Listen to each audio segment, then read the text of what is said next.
जय श्री कृष्णा। जय हो बलराम जी। जय श्री गणेश। प्रिय भक्तगणों, स्वागत है आप सभी का हमारे YouTube चैनल सत्य धर्म वचन में। प्रिय भक्तगणों, आज भादो माह के कृष्ण पक्ष की षष्ठी हल छठ व्रत है, जिसे ललाटी व्रत, हल षष्ठी, हल छठ, लल्ही के नाम से जाना जाता है। आज हम श्रवण करेंगे हल छठ में सुनी जाने वाली हल छठ माता गणेश जी की बहुत ही दुर्लभ कथा।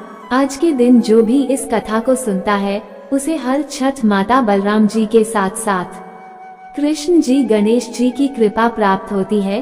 साथ ही माता आदिशक्ति प्रसन्न होती है। इस व्रत को करने तथा कथा को सुनने से संतान की उम्र लंबी होती है और संतान अकाल मृत्यु होने से बच जाता है, उसकी रक्षा होती है। हर छठ माता सदैव संतान की रक्षा करती है। आप सभी भक्तगण इस कथा को पूरा और प्रसन्न चित्त मन से सुनिएगा। तो चलिए सुनते हैं आज की यह पावन पवित्र कथा। ओम गम गणपये नमः। ओम नमः शिवाय। प्राचीन काल में एक ग्वालिन गर्भ से थी। उसका प्रसव काल अत्यंत निकट था। एक तरफ तो उसका पेट दर्द कर रहा था, दूसरी तरफ उसका दही दूध बेचने को रखा था। उसने अपने मन में सोचा कि यदि बच्चा हो जाएगा तो फिर दही दूध न बिक सकेगा, इस कारण जल्द जाकर बेच आना चाहिए। वो दही दूध की मटकियां सर पर रखकर घर से चली। वो चलती हुई एक खेत के पास पहुंची। खेत में किसान हल जोत रहा था। उसी जगह स्त्री के पेट में अधिक पीड़ा होने लगी। वह भदबरी के झाड़ों को आड़ में उसी जगह बैठ गई और लड़का पैदा हो गया। उसने लड़के को कपड़े से लपेटकर उसी जगह रख दिया और स्वयं दही दूध बेचने चली गई। उस दिन हर छठ थी। उसका दूध गाय भैंस का मिला हुआ था, परंतु ग्वालिन ने अपने दही दूध को केवल भैंस का बतलाकर गांव में बेच दिया। इधर हलवाले के बैल विदक कर खेत की मेड़ पर चढ़ गए। हलवाले को क्या मालूम था कि यहाँ बच्चा रखा है। दुर्भाग्यवश हल की नोक लड़के के पेट में लग गई। उसका पेट फट गया और वो मर भी गया। हलवाले को इस घटना पर बहुत दुख हुआ, पर लाचारी थी। उसने झड़बरी के कोटों से लड़के के पेट में टांके लगा दिए और उसे यथास्थान पड़ा रहने दिया। इतने में ग्वालिन दूध दही बेचकर आई। उसने जो देखा तो बालक मरा पड़ा था। वो समझ गई कि यह मेरे पाप का परिणाम है। मैंने अपना दूध दही बेचने के लिए झूठी बात कहकर सब व्रत वालियों का धर्म नष्ट किया। यह उसी की सजा है। अब मुझे जाकर अपना पाप प्रकट कर देना चाहिए। आगे भगवान की जो मर्जी होगी। यह निश्चय करके यह उसी गांव को फिर वापस चली गई, जहां दूध बेचकर आई थी। उसने वहां गली गली घूमकर कहना शुरू किया, मेरा दही दूध गाय भैंस का मिला हुआ था। ये सुनकर स्त्रियों ने उसे आशीर्वाद देने शुरू किए। उन्होंने कहा, तूने बहुत अच्छा किया जो सच सच कह दिया। तूने हमारा धर्म रखा। ईश्वर तेरी लज्जा रखे। तू बड़े, तेरा पूत बड़े। अनेक स्त्रियों के ऐसे आशीर्वाद लेकर वो फिर उसी खेत पर गई। तो उसने देखा कि लड़का पलास की छाया में पड़ा खेल रहा है। उसी समय से उसने प्रण किया कि अब अपना पाप छिपाने के लिए झूठ कभी नहीं बोलूंगी, क्योंकि पाप का परिणाम बुरा होता है। जिस पाप को छिपाने के लिए झूठ बोला जाता है, वह भी उम्र हो जाता है और झूठ बोलने का दूसरा पाप सिर चढ़ता है। प्रेम से बोलिए हर छठी माता की जय। कृष्ण बलराम की जय। ओम नमः शिवाय। प्रिय भक्तगणों, अब आइए सुनते हैं दूसरी कथा। एक नगर में दो स्त्रियां रहती थी। दोनों एक ही परिवार की थी और रिश्ते में देवरानी जेठानी लगती थी। देवरानी का नाम था सलोनी और जेठानी का नाम तारा था। सलोनी जैसी सुंदरी थी, वैसी ही सदाचारिणी, सुशीला और दयावान थी, परंतु तारा ठीक उसके प्रतिकूल, पूर्ण दुष्टा और दयाहीन थी। एक बार दोनों ने हर छठ का व्रत किया। संध्या को दोनों भोजन बनाकर ठंडा होने के लिए थालियां परोस आई और आंगन में बैठकर एक दूसरे के सिर में जूं देखने लगी। उस दिन देवरानी ने खीर बनाई थी और जेठानी ने महेरी बनाई थी। दुर्भाग्यवश दोनों के घरों में कुत्ते घुस पड़े और परोसी हुई थालियां खाने लगे। घरों के भीतर चप चप शब्द सुनकर वे अपने अपने घरों में दौड़ी गई। सलोनी ने देखा कि कुत्ता खीर खा रहा है। वो कुछ न बोली, बल्कि जो कुछ खीर बची बचाई बनाने के बर्तन में लगी थी, उसे भी उसने थाली में परोसकर कहा, ये सब भोजन तेरे हिस्से का है, अच्छी तरह खा ले। मुझे जो कुछ ईश्वर देगा सो देखा जाएगा। उधर तारा ने घर में कुत्ते को देखकर हाथ से मूसल उठाया और कुत्ते को घर के भीतर छेककर इतना मारा कि उसकी कमर टूट गई। कुत्ता अधमरा हो किसी तरह जान बचाकर भागा। कुछ देर के बाद दोनों कुत्ते आपस में मिले। तब एक ने दूसरे से पूछा, कहो क्या हाल है? दूसरे ने कहा, पहले तुम ही कहो, मेरा तो जो हाल है सो देखते हो। तब पहला बोला, भाई बड़ी नेक स्त्री थी, मुझे उसने खीर खाते देखकर उफ भी नहीं किया। मैंने भर पेट भोजन किया और आराम से चला आया। मेरी आत्मा उसे आशीर्वाद देती है। मैं तो भगवान से बार बार यही मांगता हूँ कि अब जो मरूं तो उसी का पुत्र होकर आजन्म उसी की सेवा करूं, और जैसे उसने आज मेरी आत्मा तृप्त की है वैसा मैं जन्म भर उसकी आत्मा को संतोष देता रहूं। तब दूसरा बोला, मेरी तो बुरी दशा हुई। पहले तो थाली में मुंह डालते दांत गोठले हो गए, परंतु भूख के मारे फिर 2-4 निवाले चाटकर मैं भागने ही वाला था। तब तक वह आ गई। उसने तो मार मार कर मेरी कमर हो तोड़ दी। अब मैं ईश्वर से यह मांगता हूँ कि अब की बार मर कर मैं उसका पुत्र हूँ तो उससे अपना पूरा बदला लूं। उसने मूसलों से मेरी कमर तोड़ी है, परंतु मैं भीतरी मार से उसका दिल और कमर दोनों तोड़ दूंगा। देवात दूसरा कुत्ता उसी दुख में मर गया और उसी स्त्री का पुत्र होकर जन्मा। दूसरी हर छठ को जब घर घर पूजा होती थी वो लड़का मर गया। तारा को इससे बहुत दुख हुआ, परंतु मरने जीने पर किसी का कुछ वश नहीं चलता। इसी विचार में वो सो गई। स्वप्न में उसी कुत्ते ने सामने आकर उससे कहा, मैं ही तेरा पुत्र होकर मर जाता हूँ। तूने जो मेरे प्रति दुष्टता की थी अब मैं उसी का बदला तुमसे ले रहा हूँ। स्त्री ने पूछा, अब जिससे तू राजी हो सके कह, मैं वही करूँगी। उसने जवाब दिया, अब से हर छठ के व्रत में हल्का जोता बोया अन्न या फल ही खाना, गाय का दूध मट्ठा नहीं खाना, होली की भुनी बाल, होली की धूली इत्यादि चीजें हर छठ की पूजा में चढ़ाएगी तो मैं तेरे यहाँ रहूंगा, अन्यथा नहीं। तेरी पूजा के समय तारागण छिटके तब तू समझना कि अब रहूंगा।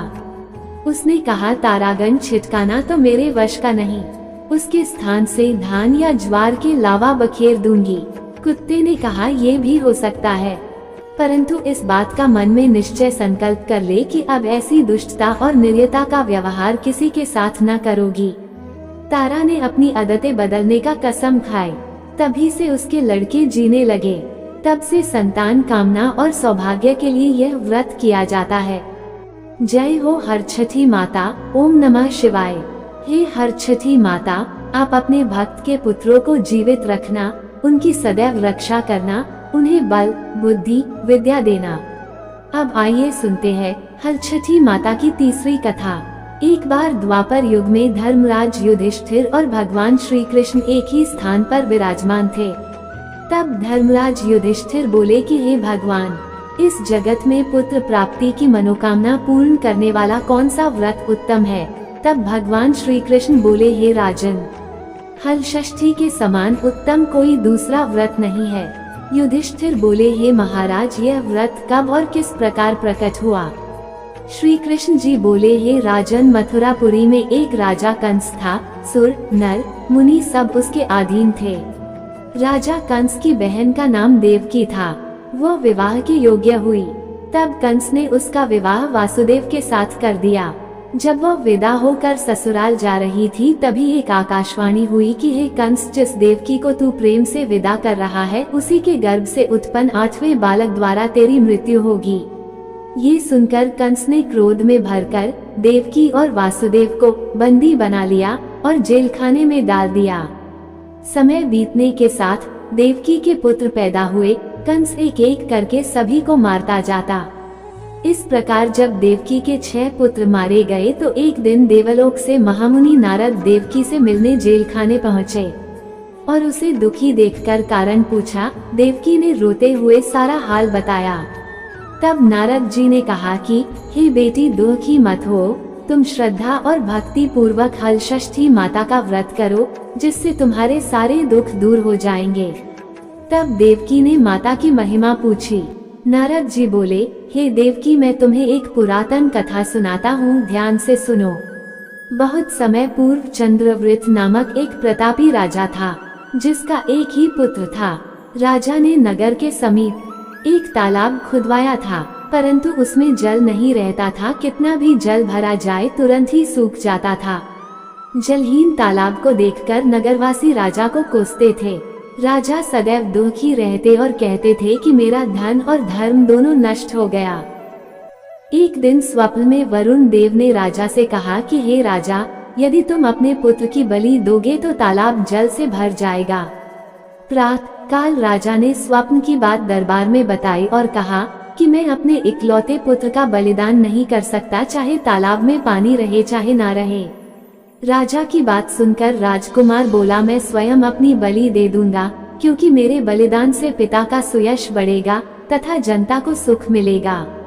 ये कहकर राजकुमार स्वयं तालाब की तलहटी में जाकर बैठ गया और उसके प्रभाव से तालाब तत्काल जल से भर गया। उसमें कमल के पुष्प खिल गए तथा सभी जल जंतु बोलने लगे।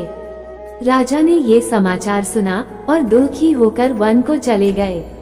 वन में 5 स्त्रियां हलषष्ठी माता की पूजा कर रही थीं। राजा द्वारा व्रत विधि पूछने पर स्त्रियों ने माता की महिमा का वर्णन कर दिया, जिसको सुनकर राजा वापस लौट आए और रानी से कहा कि तुम भी हलषष्ठी माता का व्रत तथा पूजन करो। राजा की बात सुनकर रानी उसी दिन से व्रत रखकर पूजा करने लगी, जिसके प्रभाव से कुछ समय बाद राजकुमार तालाब से बाहर आकर खेलने लगा। राजा ये सुनकर प्रसन्न हुए और राजकुमार को महल में ले आए। तभी से रानी प्रतिवर्ष हलषष्ठी माता का व्रत करने लगी। प्रेम से बोलिए, जय हो हलछठी माता, जय हो गणेश भगवान। हे हलछठी माता, जिस प्रकार आपने अपने भक्त के पुत्र को जीवित किया, उसी प्रकार आप अपने भक्तों की संतानों की रक्षा करना। अब आइए सुनते हैं चौथी कथा। उज्जैन नगरी में एक पुरुष के 2 स्त्रियां रेवती तथा मानवती थीं। भाग्य से मानवती के 2 लड़के थे, परंतु रेवती के कोई संतान ना थी। सौत के 2 लड़कों को देखकर वह हमेशा ईर्ष्या से जला करती थी। एक दिन ईर्ष्या के वशीभूत होकर वह मानवती से बोली, हे बहन, तुम्हारे पिता बहुत बीमार हैं, उन्होंने तुम्हें देखने के लिए बुलवाया है। अभी एक राहगीर यह संदेश देकर गया है।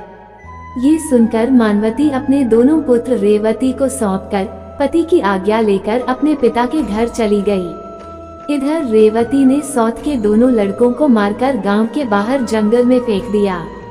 उधर मानवती पिता को सकुशल देखकर चकित हुई और अनिष्ट की आशंका से वापस लौटने लगी। तब मानवती की माता बोली कि हे बेटी, आज हलषष्ठी माता का व्रत है, अतः आज मत जाओ। माँ की बात सुनकर मानवती ने व्रत रखकर शाम को हलषष्ठी माता का पूजन किया और प्रार्थना की कि हे माता, मेरे बच्चों को संकट से बचाए रखना तथा दीर्घायु करना। दूसरे दिन वो माता पिता को प्रणाम करके अपने घर को चली। गांव के बाहर अपने दोनों बच्चों को खेलता देखकर सोचने लगी कि मेरे बच्चों को यहाँ कौन लाया। तब बच्चों ने कहा कि हमें तो विमाता रेवती ने मारकर यहाँ फेंक दिया था। सायंकाल देवी माता आकर हमें जीवन दान दे गई हैं। इसे हलषष्ठी माता की कृपा मानकर मानवती माता का गुणगान करती हुई अपने घर को आई। गांव की सभी स्त्रियां सुनकर आश्चर्यचकित हो गई और उसी दिन से सभी स्त्रियां हलषष्ठी माता का पूजन तथा व्रत करने लगी और मानवती अपने बच्चों के साथ हंसी खुशी रहने लगी। जय हो हलषष्ठी माता। प्रिय भक्तों, अब आइए सुनते हैं हलषष्ठी माता की 5वीं कथा।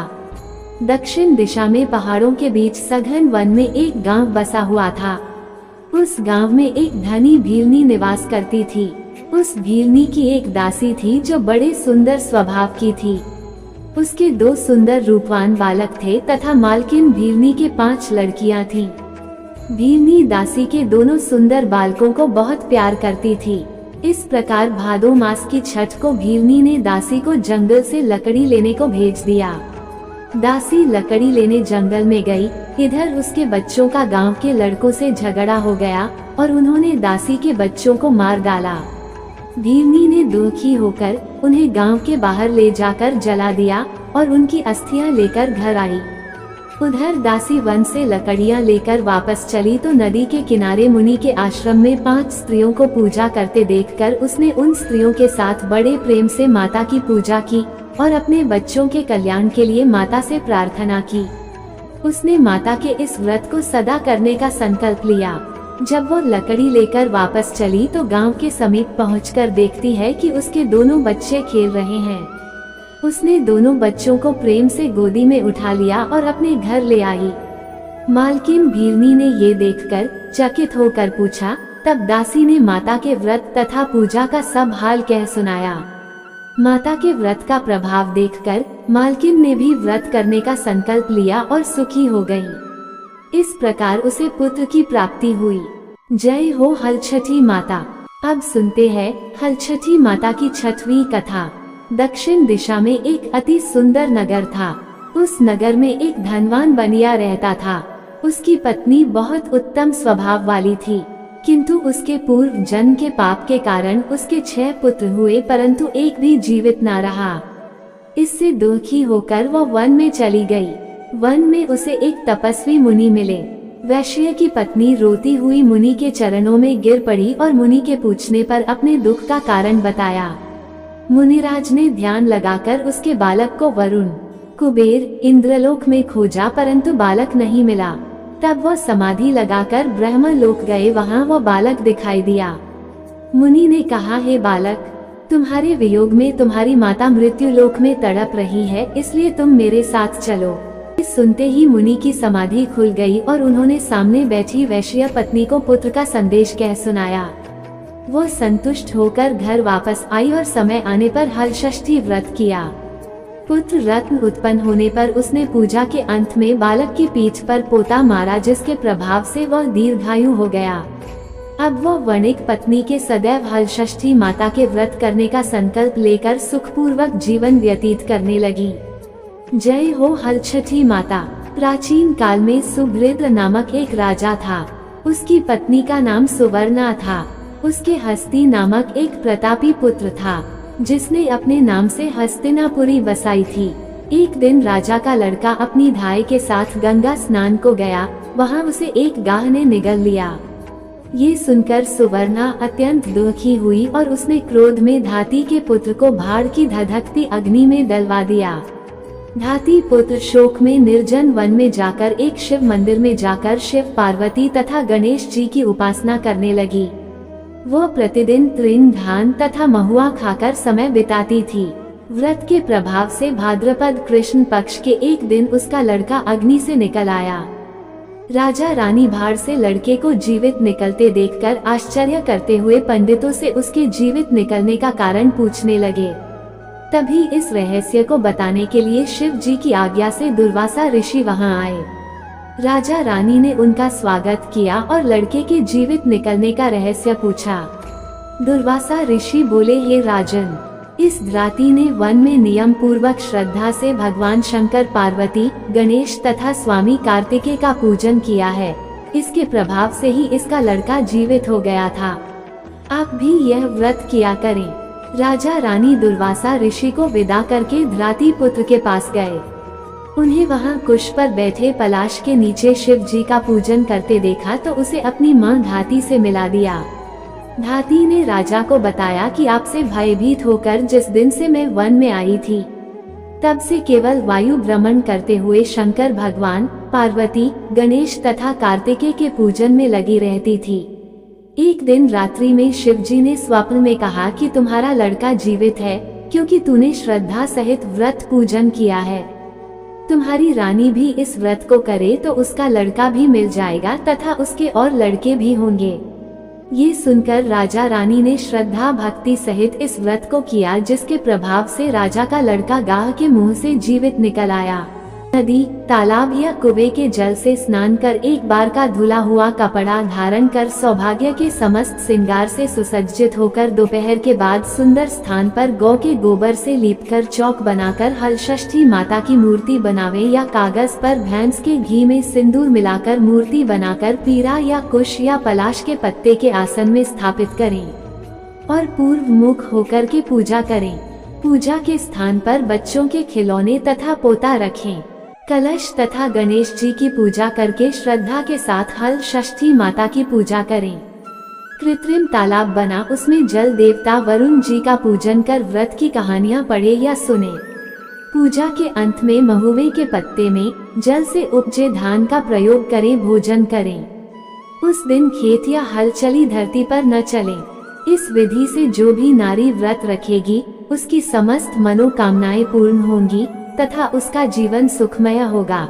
व्यास जी के अनुसार इस व्रत के प्रभाव से ही देवकी ने श्री कृष्ण को पाया तथा युधिष्ठिर और द्रौपदी ने व्रत की महिमा सुनकर बहु उत्तरा के साथ व्रत किया, जिसके प्रभाव से उत्तरा के गर्भ से मृत बालक को जीवित पाया, जिसका नाम परीक्षित पड़ा। इस विधान से जो भी नारी ये व्रत करेगी उसकी देवकी तथा द्रौपदी के समान सभी मनोकामनाएं पूर्ण होंगी।